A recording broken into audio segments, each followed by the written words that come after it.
யாழ்ப்பாணம் நல்லூர் பிரதேச சபைக்குட்பட்ட செம்மணி பகுதியில் மனித எச்சங்கள் மீட்கப்பட்ட பகுதியில் இன்றும் அகழ்வுப் பணிகள் முன்னெடுக்கப்பட்டன. இதன்போது சில மனித எச்சங்கள் அடையாளம் காணப்பட்டுள்ளன. இந்த அகழ்வுப் பணியின் போது கிட்டத்தட்ட 7 மனித மண்டையோட்டு தொகுதிகள் அடையாளம் கண்டெடுக்கப்பட்டிருக்கிறது. ஆனால் இன்னும் அது முழுமையாக அகழ்ந்தெடுத்து வெளியால் எடுக்கப்படவில்லை.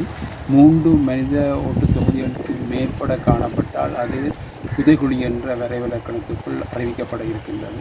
ஆகவே நாங்கள் யாழ் நீதவானிடம் ஆனந்தராஜா அவர்களிடம் விண்ணப்பம் ஒன்று செய்ய இருக்கின்றோம். இதை மனித புதைகுழியாக பிரகடனப்படுத்துமாறு அதே நேரம் இன்று இந்த புதைகுழியின் நடவடிக்கையானது பேராசிரியர் ராஜ் சோமதேவாவின் குழுவினருடன் சட்ட வைத்திய அதிகாரி பிரணவன் அவர்களுடன் வேறு வைத்தியர்களுடன் இணைந்து சோகோ போலீசாரும் இணைந்து இந்த அகழ்வு பணி நடைபெற்றுக் கொண்டிருக்கின்றனர்.